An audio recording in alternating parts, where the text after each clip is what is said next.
وَأَرِنَا الْبَاطِلَ بَاطِلًا وَارْزُقْنَا اجْتِنَابَهُ اللهم أرنا الأشياء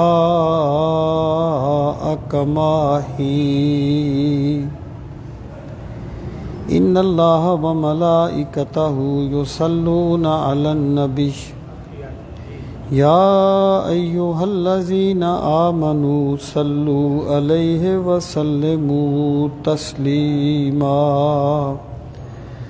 اللهم محمد وبارک وسلم وصلی علیہ الصلاۃ والسلام علیک یا رسول اللہ وعلی آلک واصحابک یا حبیب اللہ الصلاۃ والسلام علیک یا شفیع المذنبین وعلی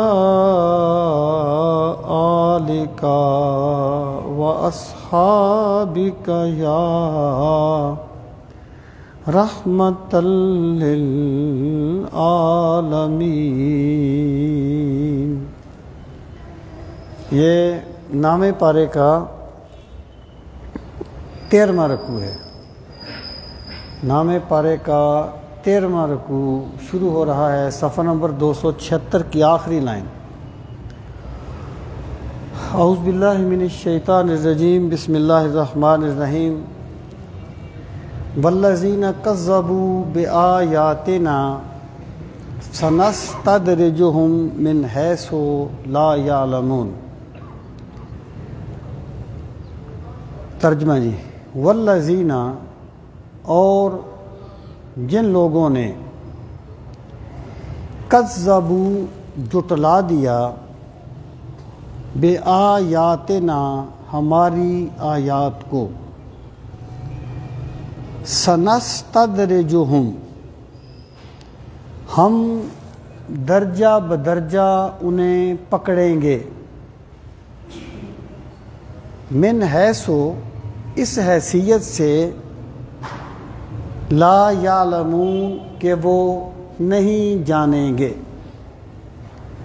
وَأُمْلِي، اور میں مہلت دیتا ہوں، لَهُمْ، انہیں، اِنَّ کَیدی متین، بے شک میری تدبیر، متین، بڑی سخت ہے، بے شک میری تدبیر اور میری منصوبہ بندی بڑی سخت ہے۔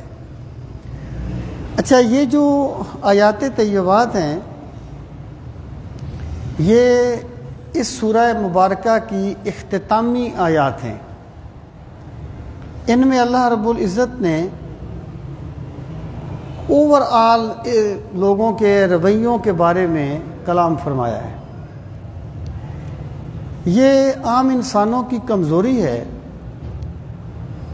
کہ جب اللہ تعالیٰ انہیں کسی گناہ پر ان کی گرفت نہیں کرتا تو وہ سمجھتے ہیں کہ یہ گناہ ہی نہیں ہے۔ یعنی نیک اور برے بندے کا فرق یہ ہے کہ نیک بندہ وہ ہے کہ جب اللہ تعالیٰ اس پہ اپنا کوئی انعام کرتا ہے تو اس میں اللہ تعالیٰ کی بندگی کا جذبہ بڑھ جاتا ہے، اور برا بندہ وہ ہے جب اللہ تعالیٰ اس پہ انعام کرتا ہے تو وہ اور غافل ہو جاتا ہے اللہ تعالیٰ کی یاد سے۔ اب جو مشرکین مکہ تھے، جو مشرکین تھے، ان کا استدلال یہ تھا کہ اگر ہم غلط کر رہے ہوتے، اگر آپ اللہ کے پیغمبر ہوتے اور ہم آپ کو جھٹلانے کا جرم کر رہے ہوتے تو آج تک ہمیں تو تباہ و برباد کر دیا گیا ہوتا۔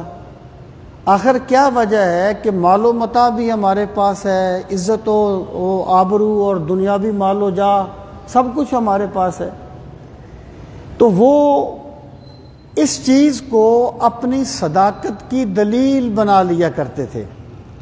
تو اللہ رب العزت نے ان کی اس سوچ کا رد کرتے ہوئے ارشاد فرمایا وہ لوگ جنہوں نے ہماری آیات کو جھٹلایا، مراد کیا ہے کہ بندہ صحیح ہے یا غلط، اس کا فیصلہ حالات نے نہیں کرنا، اس کا فیصلہ اللہ کے قرآن نے کرنا ہے، اس کا فیصلہ نبی کریم صلی اللہ تعالیٰ علیہ وآلہ وسلم کے فرامین نے کرنا ہے۔ اگر ایک چیز کو قرآن و سنت نے غلط کہہ دیا، قرآن و سنت نے گناہ کہہ دیا، تو بے شک اس کا کرنے والا جتنا بھی دنیا میں بظاہر خوش و خرم زندگی بسر کرتا ہو تو یہ اس کے سچا ہونے کی علامت نہیں ہے۔ سچائی کے فیصلے اس جہان میں نہیں ہونے، وہ اس جہان میں ہونے ہیں۔ تو اللہ رب العزت نے ایک ضابطہ بیان کیا، فرمایا بے شک وہ لوگ جنہوں نے ہماری آیات کو جھٹلایا، آگے فرمایا سنستدرجہم، یہ لفظ نکلا ہے درجہ سے، سین جو ہے یہ مضارع کو قریب کرنے کے لیے جمع متکلم کا صیغہ ہے۔ اس سے مراد یہ ہے کہ دیکھیں پہلی بات تو یہ ہے کہ یہ جو دنیا ہے نا، اس میں اللہ تعالیٰ نے ایک غیب کا پردہ رکھا ہے، یعنی یہاں یہ نہیں ہو سکتا کہ بندہ یوں ہی ایک گناہ کرے گا تو کوئی کینکر آ کے اس کو لگ جائے گا، یا یوں ہی اس نے کوئی گناہ کیا تو اس کے ٹانگ میں درد شروع ہو جائے گا اور وہ یہ سمجھ لے گا کہ جناب میں غلط کر رہا، اس طرح نہیں ہوگا۔ یہاں اللہ تعالیٰ نیکوکاروں کو نوازتا ہے اور بروں پہ اپنی گرفت فرماتا ہے، لیکن وہ اس طریقے سے ایک پردہ پڑا ہوتا ہے کہ بندہ اگر اس کی توجیہ کرنا چاہے تو توجیہ بھی کر لیتا ہے۔ یعنی دنیا میں بہت سے ایسے کام ہیں، میں ایک بندے کا بیٹا جو ہے وہ اس کے سامنے جوان ہوتا ہے، اس کو نہیں پتا کہ وہ کب جوان ہوا ہے۔ جب ایک بندے میں علم آتا ہے تو اس کو احساس نہیں ہوتا کہ مجھ میں علم آ گیا ہے، وہ تو جب اس کا واسطہ پڑتا ہے تو وہ اس کو پتہ چلتا ہے کہ میں اس چیز کو جانتا ہوں۔ تو اللہ پاک فرماتا ہے کہ جنہوں نے ہماری آیات کو جھٹلایا ہم درجہ بدرجہ انہیں پکڑیں گے، ان کی گرفت کریں گے۔ کس طریقے سے؟ من حیث لا یعلمون، اور اس طریقے سے کہ وہ جانیں گے بھی نہیں کہ ہم رب کی گرفت میں آ چکے ہیں۔ یعنی یہ اللہ تعالیٰ کے عذاب کی انتہائی صورت ہے کہ ایک بندے پر عذاب آیا لیکن اسے یہ سمجھنے کی توفیق نہیں ملی کہ میں خدا کی گرفت میں آ گیا ہوں۔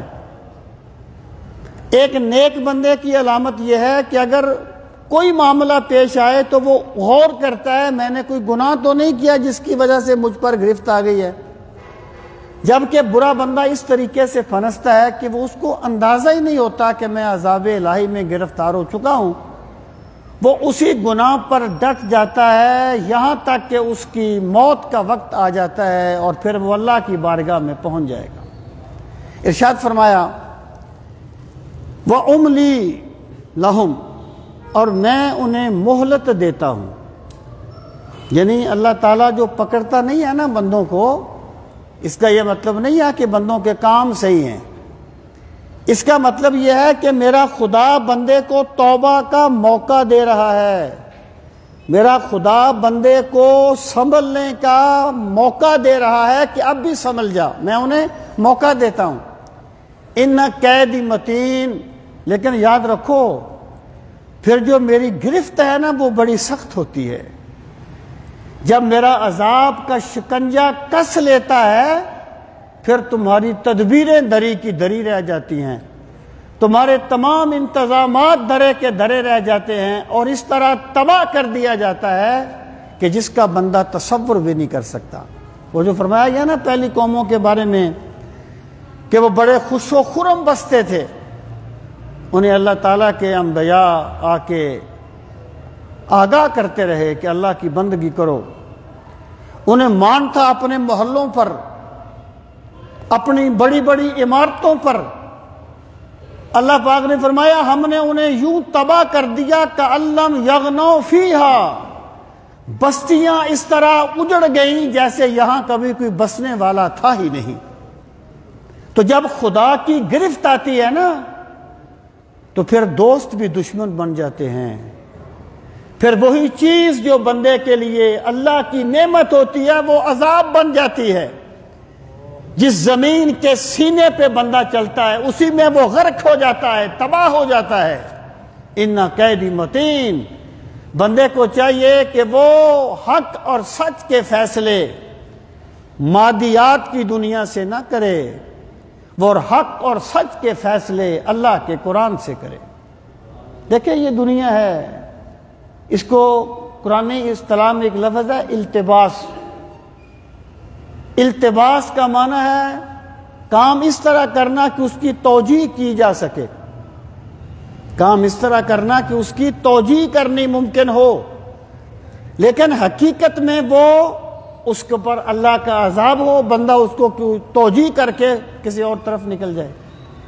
تو اللہ پاک فرماتا ہے کہ جو بندے بھی اللہ کا ہماری آیات کو جھٹلاتے ہیں وہ ہماری عذاب میں آئیں گے، آ رہے ہیں ایسا ایسا، لیکن انہیں اس کا شعور نہیں ہے۔ آگے فرمایا اولم یتفکروا ما بصاحبہم من جنہ۔ اب دیکھیں بات یہ ہے، جس کے سچ پر آج تک بھی کوئی بڑے سے بڑا دشمن انگلی نہیں اٹھا سکا، اتنی سچی ذات، سچ کی آواز بلند کی۔ تو چلو اگر کسی بندے نے نہیں بھی مانا تو اس میں کم از کم یہ تو ہو کہ میں اس کو مان نہیں رہا اپنے کسی مفاد کی وجہ سے، اپنے کسی ضد کی وجہ سے، لیکن یہ بندہ ہے سچا۔ جب ایک بندہ ایک چیز کی عظمت کو مانتا رہے نا، دل میں مانتا رہے، بے شک وہ زبان سے نہ بھی مانے، تو کبھی نہ کبھی خدا اسے توفیق دے دیتا ہے کہ اس کی زبان بھی اس کے دل کی ہمنوا بن جاتی ہے۔ لیکن اگر ایک بندہ اتنا بگڑ جائے کہ وہ سچ کو ہی جھوٹ ثابت کرنے لگے اور وہ سچے کو جھوٹا کہنے لگے تو پھر اس بندے کے سنورنے کی کوئی امید نہیں ہوتی۔ مشرکین کا المیہ کیا تھا؟ وہ رسول کریم صلی اللہ تعالی علیہ وآلہ وسلم کے بارے میں کہتے تھے یہ مجنون ہو گئے ہیں، استغفر اللہ، ان کا دماغ جو ہے وہ چل گیا ہے۔ اس کی وجہ کیا تھی؟ وہ سرکار کو مجنون کیوں کہتے تھے؟ اس کی وجہ یہ تو نہیں تھی کہ کبھی آپ نے کسی کو پتھر مارا تھا یا آپ نے کوئی کام ایسا کیا تھا جیسے مجنون لوگ کرتے ہیں۔ اس کی وجہ یہ تھی، انہیں یہ بات سمجھ نہیں آتی تھی کہ یہ ہمارے درمیان 40 سال انہوں نے گزارے ہیں اور اتنا پاک باز نوجوان، اتنا اعلیٰ کردار کا انسان کہ تمام لوگ ان کے راستے میں اپنی پلکیں بچھایا کرتے تھے اور اتنا ان کا احترام کرتے تھے۔ اب یکدم انہیں کیا ہو گیا کہ سارے مکے کو اپنا مخالف کر لیا؟ یکدم انہیں کیا ہو گیا کہ جو لوگ ان کی تعریفیں کرتے تھے انہیں اپنے خلاف کر لیا؟ انہیں یہ بات سمجھ نہیں آتی تھی جو رب کے نام پہ دنیا کو ناراض کر دیتا ہے وہ کمال کا انسان ہوتا ہے۔ انہیں پیغمبر کا جو کمال تھا وہ انہیں استغفر اللہ جنون نظر آتا تھا۔ یہ وجہ تھی کہ وہ آپ کو مجنون کہتے تھے۔ تو اللہ پاک فرماتا ہے اولم یتفکروا، اور کیا انہوں نے غور نہیں کیا؟ کیا انہوں نے کبھی سوچا نہیں ہے؟ بندہ کبھی نا جس چیز پہ بندہ مجمع میں آ کے ڈٹ جاتا ہے نا، کبھی تنہائی میں بیٹھ کے اس پہ سوچے، اس کے اندر کا جو مفتی ہے نا وہ غلط فتویٰ نہیں دیتا۔ جو میرے رب نے اس کے اندر ایک مفتی بٹھایا ہے نا وہ صحیح بات کرتا ہے۔ اللہ پاک فرماتا ہے تم جو کہتے ہو کبھی تم نے تنہائی میں بیٹھ کے غور کیا کہ وہ ذات گرامی جو تمہاری گالیوں کے بدلے میں تمہیں دعائیں دیتی ہے، تم اس کو صفائے ہستی سے مٹانا چاہتے ہو، وہ تمہیں کائنات کی عظمتیں دینا چاہتا ہے۔ جب رسول کریم علیہ الصلوۃ والسلام نے دعوت دی تھی نا تو آپ نے انہیں فرمایا تھا لوگوں میں تم پر ایک ایسا کلمہ پیش کر رہا ہوں جب تم میری اس بات کو مان لو گے تو عرب بھی تمہارے غلام بن جائیں گے، عجم بھی تمہیں خراج دیا کریں گے۔ وہ اللہ کے نبی تمہیں عظمتیں دینا چاہتے ہیں جو تمہاری کمینگیوں کے مقابلے میں اعلیٰ اخلاق کا مظاہرہ کرتا ہے، جو تمہارے پتھروں کے مقابلے میں تمہیں دعائیں دیتا ہے۔ کبھی تم نے سوچا کہ تم اسے مجنون کیوں کہہ دیتے ہو؟ کس لیے مجنون کہتے ہو؟ کبھی تم نے تدبر کیا؟ کبھی تم نے تفکر کیا؟ اس کا مطلب کیا ہے؟ دیکھیں مجمع میں تو انا آ جاتی ہے۔ اگر ایک بندہ بیٹھا ہی اس لیے ہے نا کہ اس نے دوسرے کو جھوٹا ثابت کرنا ہے تو وہ کبھی بھی سچی بات پہ غور نہیں کرے گا، انا جاگتی ہے نا جی۔ اگر کوئی ایسا معاملہ ہو تو بندے کو چاہیے کہ وہ تنہائی میں بیٹھ کے اپنے رویے پر غور کرے اور وہ یہ سوچ لے ان لوگوں کے جمگٹوں نے میرے ساتھ نہیں جانا قبر میں۔ جب میں قبر میں جاؤں گا یا میں ہوں گا یا میرے اعمال ہوں گے یا پھر میرا رب ہوگا جو مجھ سے پوچھے گا۔ تو بندے کو چاہیے کہ وہ تدبر کرے تنہائی میں بیٹھ کے۔ اللہ پاک انہیں فرماتا اولم یتفکروا، کیا انہوں نے غور نہیں کیا ما بصاحبہم من جنہ، کہ ان کے ساتھی کو، ان کے صاحب کو کوئی جنون نہیں ہے۔ یعنی اگر وہ غور کرتے انہیں پتہ چل جاتا کہ یہ مجنون نہیں ہے، یہ وہ نہیں ہیں جو ہم کہہ رہے ہیں۔ ان ہوا الا نذیر مبین، ان ہوا، ان کے بعد الا آ جائے تو نافیہ ہو جاتا ہے، وہ نہیں ہے الا مگر نذیر، آگاہ کرنے والا۔ یعنی نذیر کا مطلب میں بارہا عرض کر چکا ہوں، اس کا ہم ترجمہ کر دیتے ہیں ڈرانا لیکن ہر ڈرانے والے کو نذیر نہیں کہا جاتا۔ یعنی ایک طاقتور بندہ کسی کمزور بندے کو رہا ہے اور سیلاب آ رہا ہے اور ایک بندہ آ کے اسے جگاتا ہے، کہتا ہے اٹھ سیلاب آ گیا ہے، اٹھ سیلاب آ گیا ہے۔ وہ ڈرا رہا ہے لیکن اس کی بہتری کے لیے ڈرا رہا ہے۔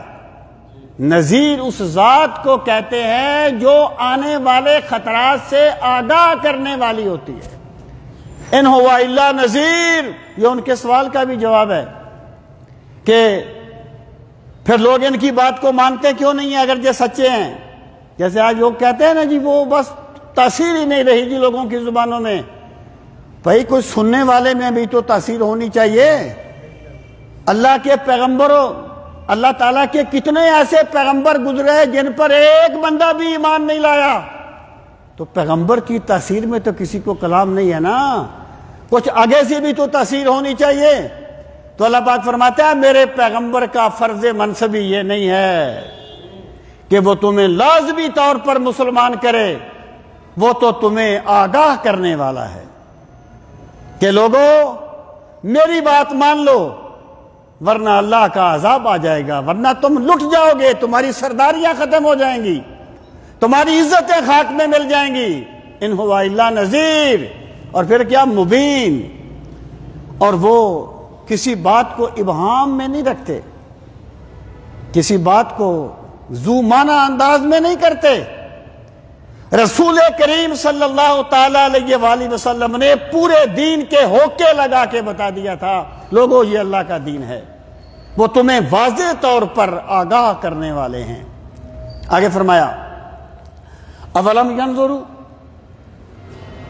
اور کیا انہوں نے نہیں دیکھا فی ملکوت السماوات والارض، ملکوت بادشاہی، السماوات سماون کی جمع ہے آسمان، کیا انہوں نے زمین و آسمان کی بادشاہی میں غور نہیں کیا کہ یہ کیسا نظام ہے اس رب قدیر کا؟ وما خلق اللہ من شیء، اور اس چیز میں غور نہیں کیا ما جو کچھ خلق اللہ، اللہ نے پیدا کیا، من شیء جو بھی چیز، یعنی غور کرنے کے لیے صرف آسمان ہی کافی نہیں ہے یا آسمان کی وسعتیں ضروری نہیں ہیں، غور کرنے والے کو چھوٹی سی چونٹی میں بھی رب کی قدرت کے جلوے نظر آئیں گے، جس کا وجود اتنا ہے لیکن پوری باڈی کا نظام میرے خدا نے اس میں رکھا ہے۔ اب دیکھیے اللہ پاک نے انہیں دعوت دی، انہیں اس چیز پر ڈانٹا کہ تم زمین و آسمان کی تخلیق میں غور کیوں نہیں کرتے؟ اور زمین و آسمان کیا، تم کسی بھی چیز کی تخلیق میں غور کیوں نہیں کرتے؟ تم نے کبھی اپنے وجود پہ غور کیوں نہیں کیا کہ تم کیا تھے اور رب قدیر نے تمہیں کیا سے کیا بنا دیا؟ اب یہ کس لیے کہا؟ دیکھیں، اللہ تعالیٰ کو انسان کی ہدایت مقصود ہے، انسان کی گمراہی نہیں۔ دو باتیں یاد رکھنا۔ پہلی بات یہ ہے کہ اللہ تعالیٰ کو انسان کی ہدایت مقصود ہے، مطلوب ہے، گمراہی نہیں۔ اور دوسری بات یہ ہے کہ اللہ تعالیٰ ہدایت کے بارے میں کسی بندے پہ جبر نہیں کرتا، یعنی اگر وہ جبرن مسلمان کرنا چاہتا تو سب کو کر لیتا۔ وَلَوْ شَاءَ رَبُّكَ لَآمَنَ مَنْ فِي الْأَرْضِ كُلُّهُمْ جَمِيعًا، اگر تیرا رب چاہتا تو سارے ایمان لے آتے۔ اب اللہ نے ہدایت کے لیے بندے کو کیا دیا؟ بندے کی ہدایت پانے کے لیے دیکھیں نا، بادی النظر میں کیا ہے؟ وہ اقبال نے کہا تھا فردوس جو تیرا ہے کسی نے نہیں دیکھا، افرنگ کا ہر کریا ہے فردوس کی مانند۔ یعنی یہ دنیا ہے، اس کی کشش ہے، بندے کو کھینچتی ہے۔ اللہ کے انعامات تو پردہ غیب میں ہیں۔ اللہ نے کیا دیا بندے کو ہدایت پانے کے لیے؟ اللہ تعالیٰ نے سب سے پہلے اس سے عہد الست لیا تھا، جس کا ذکر پہلے گزرا ہے۔ اپنی توحید کی معرفت ہر انسان کے فطرت میں رکھی، اور پھر میرے رب نے انسان کو عقل سلیم دی، عقل سلیم دی کہ لوگوں غور کیا کرو، جب اس کائنات میں کوئی بھی کام بغیر کرنے والے کے نہیں ہوتا تو کوئی تو ہے قطرہ آب کو انسان کے قالب میں ڈالنے والا، کوئی تو ہے یہ آسمان کا سائبہ تننے والا۔ کھولی ہے ذوق دید نے آنکھیں تیری اگر، ہر راہ گزر میں نقش کفے پائے یار دیکھ۔ اگر تجھے بصیرت کی آنکھ مل جائے گی تو تجھے گھاس کا تنکا بھی مولا کی کبریائی کے نغمے کھاتا ہوا نظر آئے گا۔ اللہ پاک نے انسان کو عقل سلیم دی۔ وہ اقبال نے کہا تھا تو نے دیکھا ہے کبھی یہ دیدہ عبرت کے گل، تو نے دیکھا ہے کبھی اے دیدہ عبرت کے گل، ہو کے پیدا خاک سے رنگی کوا کیوں کر ہوا؟ بندے تو نے کبھی غور کیا ہے کہ پھول مٹی سے پیدا ہوتا ہے؟ وہ خوشبو، وہ جمال نہ مٹی میں ہوتا ہے، نہ چاندنی میں ہوتا ہے، نہ روشنی میں ہوتا ہے، نہ پانی میں ہوتا ہے۔ کوئی تو ذات ہے جو پھول کو جمال عطا فرما دیتی ہے، پھول کو خوشبو عطا فرما دیتی ہے، اسی کو خدا کہتے ہیں۔ اللہ تعالیٰ نے انسان کو عقل سلیم دی، پھر انسان کو ضمیر دیا، بل الانسان ولا نفسہ بصیرہ بلو القی معاذیرہ۔ انسان کی ضمیر اس کو ٹوکتا ہے غلطیوں پر، پھر بندہ تعویلات کرتا رہتا ہے، پھر لفظوں کے گورکھ دندے بنتا ہے اپنے غلط کو صحیح ثابت کرنے کے لیے۔ اب دیکھیے، اب میں اگلی بات کر رہا ہوں۔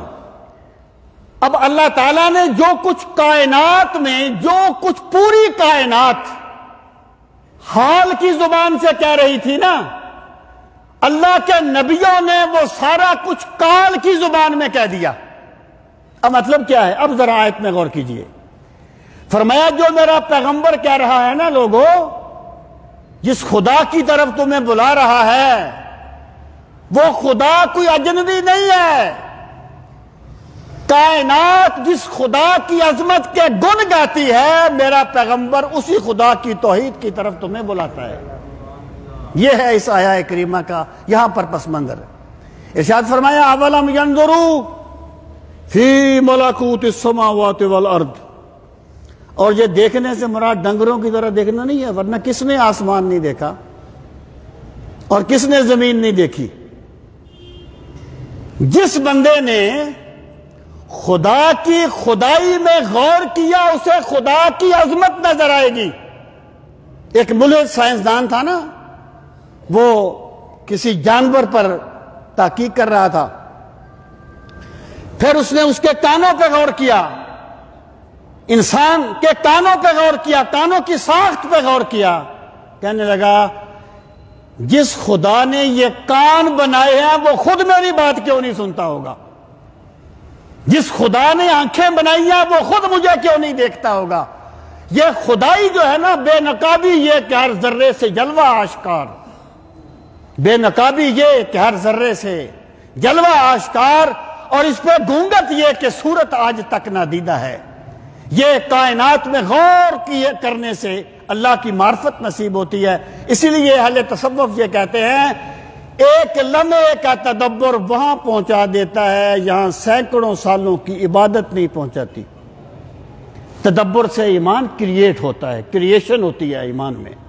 ارشاد فرمایا لوگوں کیا تم نے غور نہیں کیا آسمانوں اور زمین کی تخلیق میں؟ وما خلق اللہ من شیء، اور رب نے جو کچھ پیدا کیا اس پہ نہیں تم نے غور کیا؟ فلا ينظرون الى الابل کیف خلقت، کیوں نہیں دیکھتے اپنے اونٹ کی طرف کیسے بنایا گیا؟ وإلى السماء کیف رفعت، آسمان کی طرف کیسے بلند کیا گیا؟ وإلى الجبال کیف نصبت، اور پہاڑوں کی طرف کیسے گاڑ دیے گئے؟ وإلى الأرض کیف سطحت، اور زمین کی طرف کیسے اس کی تہیں بچھا دی گئی؟ فذکر انما انت مذکر، میرے محبوب نے خدائی سے خدا کی یاد دلا کملی والے، اگر آپ نہیں دلائیں گے تو کون دلائے گا؟ یہ ہے وہ تدبر، وہ تفکر جو اللہ پاک نے یہاں پر بیان فرمایا۔ انہیں کہا گیا تم نے غور نہیں کیا، پھر فرمایا وَأَنْ عَسَىٰ أَن يَكُونَ قَدِ اقْتَرَبَ أَجَلُهُمْ، اور کیا تم نے اس پہ غور نہیں کیا؟ وہ لفظ یہاں پر بھی انڈرسٹوڈ ہے، محذوف ہے۔ وَأَنْ عَسَىٰ أَن يَكُونَ، اور ممکن ہے کہ ہو، قَدِ اقْتَرَبَ، قد تحقیق، اقترب قریب آ گئی ہے۔ دیکھیں قربا کا معنی بھی قریب ہونا ہوتا ہے، قربا، قربا فلاں قریب ہوا، اقترابہ کا معنی بھی قریب ہونا ہوتا ہے۔ لیکن عربی زبان کا ایک اصول ہے زیادت الالفاظ تدل علی زیادت المعنی، جب الفاظ میں زیادتی ہو جائے تو معنی میں شدت آ جاتی ہے۔ اقترابہ کا معنی بالکل قریب آ گئی ہے، کیا چیز؟ اجلہم، ان کی موت، ان کا وقت معین تباہی کا۔ مطلب کیا ہے کہ لوگوں تم نے اس چیز پہ کبھی نہیں سوچا کہ پیغمبر کو جھٹلانے کی وجہ سے تمہاری تباہی کا وقت بالکل قریب آ گیا ہے؟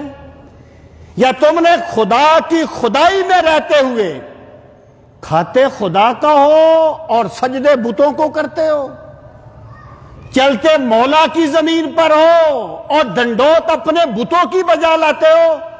تمہاری اس تباہی کی وجہ سے، تمہاری اس غلط سوچ کی وجہ سے تمہاری تباہی کا وقت بالکل قریب آ گیا ہے، اور میرا پیغمبر تمہیں تباہی سے بچانے کے لیے آیا ہے۔ وَعَسَىٰ أَن يَكُونَ قَدِ اقْتَرَبَ أَجَلُهُمْ، وہ کیوں غور نہیں کرتے کہ شاید یقیناً ان کی تباہی کا وقت بالکل قریب آ چکا ہے۔ مراد یہ ہے کہ اگر نہ مانا تو پھر تم سے یہ سارا کچھ چھین لیا جائے گا۔ فَبِأَيِّ حَدِيثٍ بَعْدَهُ يُؤْمِنُونَ، فَبِأَيِّ حَدِيثٍ، یہاں حدیث کا لفظ جو ہے نا ایکچولی قرآن کے معنی میں ہے بات۔ دیکھیں نا، ایک بات یہ ہوتی ہے کہ ایک بندے کا نا تھیم تو بڑا زبردست ہے، ایک بندے کا وہ جو کہنا چاہتا ہے، جو اس کے خیالات ہیں وہ بڑے زبردست ہیں، لیکن وہ بیان کرنے کے لیے الفاظ نہیں پاتا۔ دیکھیں نا، جذبات تو ہر کسی کے ہوتے ہیں نا، جذباتی کیفیت کس پر نہیں گزرتی؟ ان پڑھ پر بھی گزرتی ہے، پڑھے لکھے پر بھی گزرتی ہے۔ یہ وہ کیا ہے کہ یہ الگ بات کہ تعمیر نہ ہونے پائے، ورنہ ہر دل میں کچھ تاج محل ہوتے ہیں. تاج محل تو سب کے دلوں میں ہوتے ہیں نا. کبھی ایسا ہوتا ہے کہ بندے کا تھیم تو ہے لیکن اس کے پاس الفاظ نہیں ہیں. اللہ فرماتا ہے میرا پیغمبر جو تمہیں پیش کر رہا ہے اس سے بڑھ کر انسانیت کی فلاح کا سامان بھی کوئی نہیں، اور جس طرح پیش کر رہا ہے اس سے بڑھ کر الفاظ بھی کوئی نہیں. فَبِأَيِّ حَدِيثٍ بَعْدَهُ، یہاں حدیث سے مراد ہے قرآن مجید. اور تم اس بات کے بعد، اس قرآن کے بعد کس چیز پہ ایمان لاؤ گے؟ دیکھیں جو زبان ہوتی نا، زبان، اس کے ترجمے سے زبانیں سمجھ نہیں آتی، اور مطلق زبان جاننے سے بھی سمجھ نہیں آتی. زبان کا ایک خاص ذوق ہوتا ہے. وہ ولید بن مغیرہ تھا نا، جب اسے مشرکین نے بھیجا، ابو جہل اور سب نے کہنے لگے جاؤ محمد کو سمجھاؤ کہ کیا چاہتے ہو، دولت چاہتے ہو، تمہارے قدموں میں ڈھیر لگا دیتے ہیں. سرداری چاہتے ہو، تمہیں مکے کا سردار بنا دیتے ہیں. وہ کم ظرف کیا جانتے تھے کہ جسے مولا نے کائنات کا سردار بنایا ہے اس کی نظر میں تمہاری قوم کی سرداری کیا چیز ہے. کہنے لگے سرداری چاہتے ہو، اس طریقے کی باتیں کی. وہ چلا گیا، ولی چلا گیا سرکار کے پاس، اور جا کر کہنے لگا اگر یہ چاہتے ہو تو یہ کر دیتے ہیں، یہ چاہتے ہو تو یہ کر دیتے ہیں. میرے بھتیجے اگر تم پر کسی جن کا سایہ ہے تو تمہارا علاج بھی کرواتے ہیں. تو سرکار نے اس کی باتیں سنی، سنتے رہے. جب وہ خاموش ہوا نا، آپ نے فرمایا چچا تم نے جو کہنا تھا کہہ لیا؟ کہنے لگا ہاں میں نے کہہ لیا. فرمایا سنو، اب میری بات سنو. قرآن مجید کی آیات کی تلاوت فرمائیں، سورہ فصلت کی. تھوڑا سا اس نے سنا، ولید بن مغیرہ نے، اس کے جذبات کنٹرول سے باہر ہو گئے. اس نے اپنا ہاتھ سرکار کی داڑھی پر رکھا، کہنے لگا بھتیجے اللہ کا واسطہ آگے نہ پڑھنا، مجھ سے صبر نہیں ہوتا. پھر چلا گیا ان کے قریش کے پاس. انہوں نے کہا کیا ہوا؟ کہنے لگا یار میں شاعر ہوں، محمد جو پیش کرتا ہے یہ شعر نہیں ہے. میں کلام کی نزاکتوں کو خوب جانتا ہوں، لیکن جو کچھ یہ پیش کرتے ہیں نا یہ وہ چیزیں نہیں ہیں. کہنے لگا اللہ کی قسم محمد جو کلام پیش کرتا ہے یہ ایسا کلام ہے کہ اس کی جڑیں تحت ثری تک جاتی ہیں، اس کی شاخیں آسمان تک پھیلی ہوئی ہیں. وَإِنَّهُ اور یہ جو اللہ کا کلام ہے لَيَعْلُو وَلَا يُعْلَى، ایک دن آئے گا یہ دنیا پر چھا جائے گا اور کوئی اس کلام پہ چھا نہیں سکے گا. اور پھر اس نے کہا وَإِنَّهُ لَيَعْتَبُ مَا قَبْلَهُ، اور جو اس کے مقابلے میں آئے گا وہ ریزہ ریزہ ہو جائے گا. یہ ہے وہ چیز جس کی یہاں دعوت دی گئی ہے کہ یار تم بھی جانتے ہو کہ یہ کلام کسی بشر کا نہیں ہے، یہ کلام کسی انسان کا نہیں ہے. سورہ کوثر جو ہے نا، ہم تو کیونکہ عربی سے واقف نہیں ہیں، امام سیوطی وہ ہیں جنہیں اللہ نے کال کا بھی امام بنایا تھا اور حال کا بھی امام بنایا تھا. سیرت نگار کہتے ہیں انہیں 80 مرتبہ جاگتے ہوئے سرکار کی زیارت نصیب ہوئی ہے. اور جس بندے کا علم بارگاہ نبوت سے وابستہ ہو جائے اس کا علم پھر خیر باندھتا ہے، فتنے نہیں پھیلاتا، اور وہ باتیں کر دیتا ہے جو بندوں کو سمجھ نہیں آتی کہ اس نے کہاں سے کی ہیں، کیونکہ نسبت وہاں ہو چکی ہوتی ہے نا. اب دیکھیے امام سیوطی نے پوری ایک کتاب لکھی ہے سورہ کوثر پر. اس میں بلاغت کے وہ کہتے ہیں 32 اصول لگے ہیں سورہ کوثر میں. جب یہ سورت نازل ہوئی تھی تو ان کا جو 7 اعلیٰ قسم کے کلام ہوتے تھے نا، چوٹی کے 7 معلقات، اس کو بیت اللہ پر لٹکا دیتے تھے، تو سورہ کوثر کو بھی لٹکا دیا گیا تھا. جب ان کے جج آئے تھے نا، انہوں نے کہا تھا واللہ ما ھذا قول البشر، اللہ کی قسم یہ کسی بشر کا کلام نہیں ہے. اب انہیں یہ بات کہی تھی. دیکھیں بندے پھر آپ کہیں گے مانا کیوں نہیں؟ اب کہیں گے نا کہ جب وہ مانتے تھے کہ یہ کلام کسی انسان کا کلام نہیں ہے، پھر وہ ایمان کیوں نہیں لائے؟ میں کہتا ہوں یار بہت سی باتیں ہیں جنہیں بندے کی عقل مان لیتی ہے، دل نہیں مانتا۔ محرکات بھی وہ جو اقبال نے کہا تھا، خرد نے کہہ بھی دیا لا الہ تو کیا حاصل، خرد نے کہہ بھی دیا لا الہ تو کیا حاصل، دل و نگاہ مسلمان نہیں تو کچھ بھی نہیں۔ یہ جو خرد ہے نا، خرد یہ دلیل سے مانتی ہے، اور جو دل ہے نا یہ طلب سے مانتا ہے، یہ اخلاص سے مانتا ہے، اس لیے نہیں مانے تھے وہ۔ تو اللہ پاک فرماتا ہے لوگو فَبِأَيِّ حَدِيثٍ بَعْدَهُ يُؤْمِنُونَ، وہ دعوت جو پوری کائنات تمہیں حال کی زبان میں دے رہی تھی نا، میرے پیغمبر نے صلی اللہ علیہ وسلم وہی دعوت تمہیں کال کی زبان میں دے دی، اور ان الفاظ میں دی جن کا بدل انسانیت قیامت تک نہیں کر سکے گی۔ آخر تم اتنی اعلیٰ بات، اتنے اعلیٰ اسلوب میں پیش کی گئی، کیوں نہیں مانتے؟ اس کے بعد تم کس چیز پہ ایمان لاؤ گے؟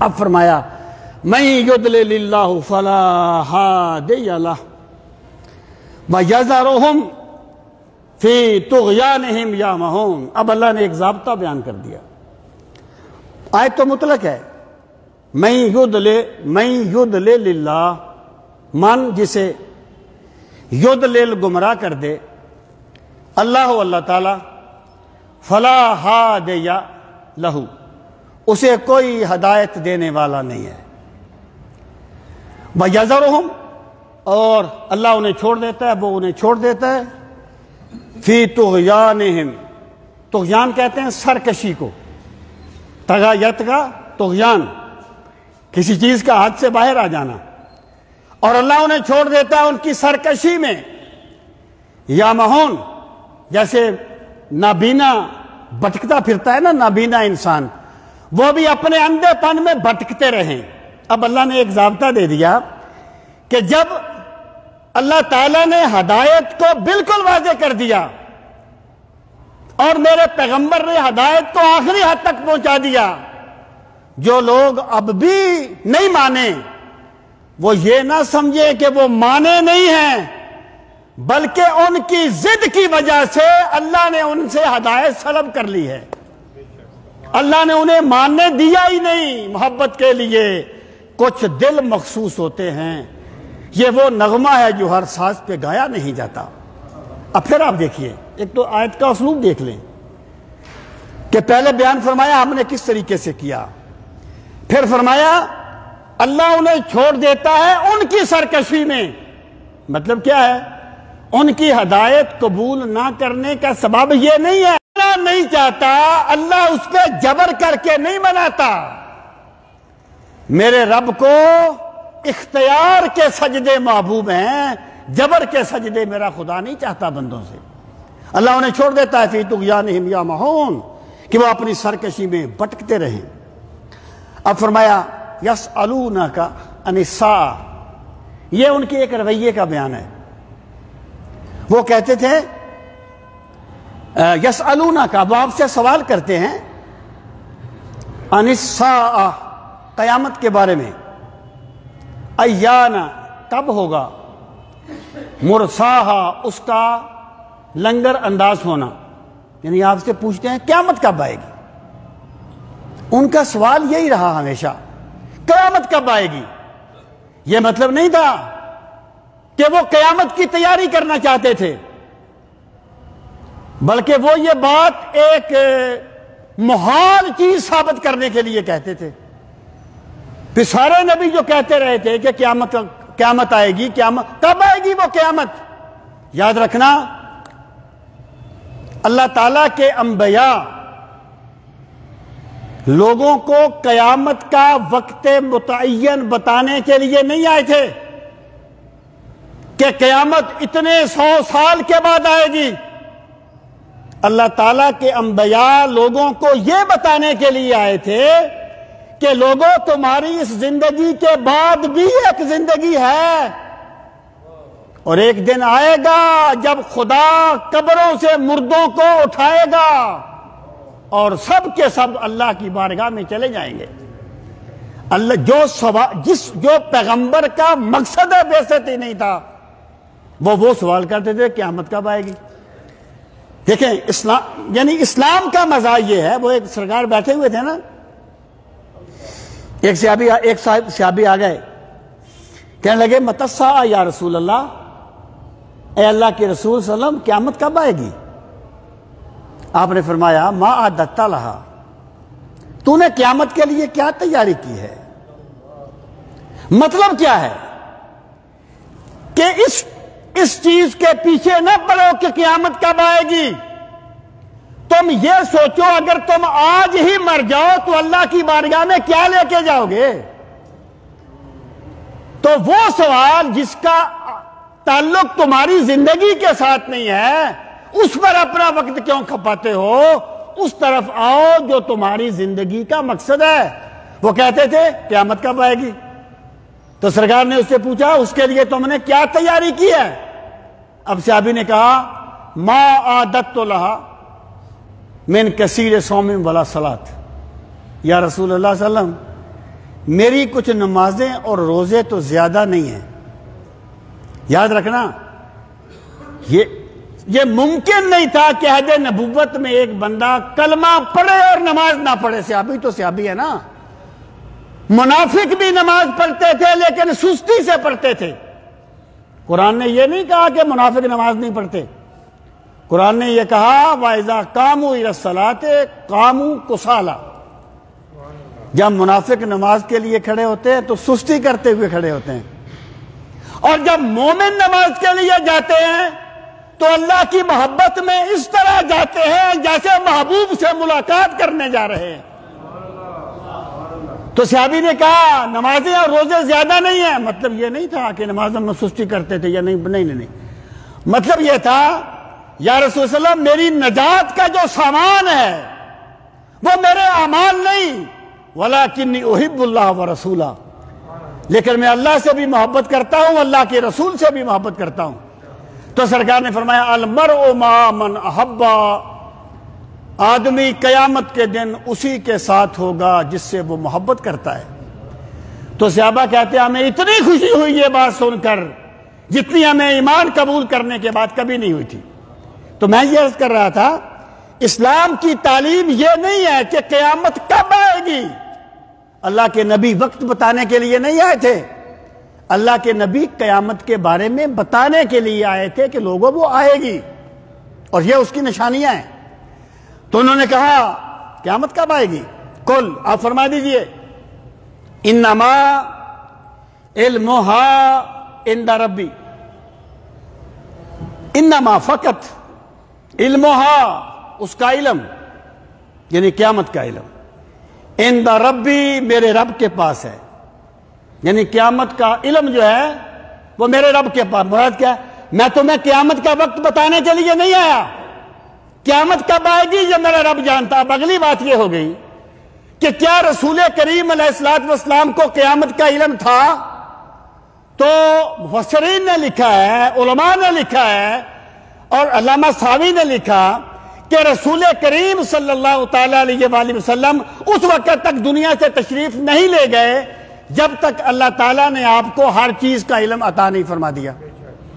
قیامت کا علم بھی آپ کو عطا فرما دیا. لیکن دیکھیں یہ مقصد بعثت نہیں تھا کہ قیامت کب آئے گی. اور پھر جواب اس کو دیا جاتا ہے جو سائل بن کے آتا ہے, جو اپنی ضد دکھانے کے لیے آئے. اس کی کوئی پرواہ اللہ کے انبیاء نہیں کرتے. تو اس کا علم میرے رب کے پاس ہے. یعنی رسول کریم علیہ الصلوۃ والسلام کو جو کچھ بھی ملا اللہ نہیں دیا ہے نا جی. آگے فرمایا لا یجلیھا لوقتھا الا ھو, نہیں اسے ظاہر کرے گا لوقتھا اس کے وقت کے لیے الا ھو مگر وہی. جب قیامت کا وقت آئے گا تو اللہ اسے لے آئے گا. لیکن یاد رکھو ثقلت فی السماوات والارض, بھاری ہو گئی ہے زمین و آسمان میں. جیسے جب حمل کا وقت قریب آتا ہے نا عورت کا پیٹ بھاری ہو جاتا ہے. مطلب یہ ہے کہ قیامت اسی طرح قریب ہے جیسے قریب ولادت بچے کی ماں کا پیٹ جو ہے وہ بھاری ہو جاتا ہے، تو قیامت بھاری ہو گئی ہے زمین و آسمان پر. لا تأتیکم الا بغتہ، وہ نہیں آئے گی تمہارے پاس مگر اچانک. قیامت تمہیں بتا کے نہیں آئے گی، یا تمہیں یہ نہیں بتایا جائے گا کہ اتنے سالوں کے بعد قیامت آئے گی. قیامت اچانک آئے گی. یسألونک، وہ آپ سے سوال کرتے ہیں، کأنک حفی عنہا، گویا کہ آپ اس کے بارے میں خوب تحقیق کر چکے ہیں. یعنی مراد یہ ہے کہ اللہ تعالیٰ کے انبیاء اپنے مقصد بعثت پر اپنی ساری توجہ مبذول کرتے ہیں. یہ جو ایسی چیزیں ہوتی ہیں، وہ لوگ ایسے نہیں سوال کرتے کہ وہ جس عورت نے یوسف علیہ السلام کی قبر بتائی تھی اس عورت کا کیا نام تھا.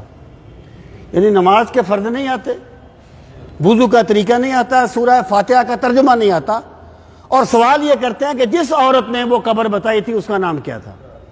او خدا کے بندو، ان چیزوں کو سیکھو جن کا تعلق تمہارے عمل کے ساتھ ہے. جن چیزوں کا تم سے قیامت کے دن سوال نہیں ہونا، ان میں اپنا وقت کیوں برباد کرتے ہو؟ یہ دین کی سوچ ہے، یہ اسلام کی سوچ ہے، یہ قرآن کی سوچ ہے. اللہ پاک فرماتا ہے کہنا کا ان کا خیال یہ ہے جیسے آپ سارے کام چھوڑ کے قیامت کا وقت ہی جاننے کے لیے لگے ہوئے ہیں کہ کب آئے گی، کتنے سالوں کے بعد آئے گی. ارشاد فرمایا، قل، فرما دیجئے، انما علمها عند اللہ، بے شک اس کا علم اللہ کے پاس ہے. کس کا علم؟ قیامت کا.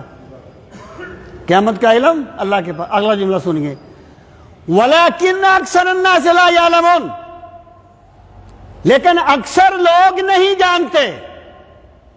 پھر قلیل تو جانتے ہیں نا، اکثر نہیں جانتے تو قلیل تو جانتے ہیں نا. اس کا مطلب یہ ہے کہ قیامت کب آئے گی اس کا علم اللہ کے پاس ہے. اکثر لوگ نہیں جانتے، لیکن جو رب سے وابستہ ہو جاتے ہیں خدا ان کے سینے کشادہ کر دیتا ہے اور ان سے کوئی چیز مخفی نہیں رکھتا. وَلَكِنَّ أَكْثَرَ النَّاسِ لَا يَعْلَمُونَ. بھئی اگر کسی کو بھی علم نہیں تھا قیامت کا تو پھر اس جملے کا یہاں معنی کیا بنتا ہے کہ قیامت کا علم یہ ہے لیکن اکثر لوگ تو کچھ جانتے ہیں، تو وَلَكِنَّ أَكْثَرَ النَّاسِ فرمایا نا. آگے فرمایا، میں اس بات میں دانستہ نہیں جا رہا، وہ اور طرف بات نکل جائے گی. قُلْ لَا أَمْلِكُ لِنَفْسِي نَفْعًا وَلَا ضَرًّا إِلَّا مَا شَاءَ اللَّهُ. قُلْ، آپ فرما دیجئے، لا أَمْلِكُ، ایک چیز یاد رکھنا، قرآن جو بندہ اس لیے پڑھتا ہے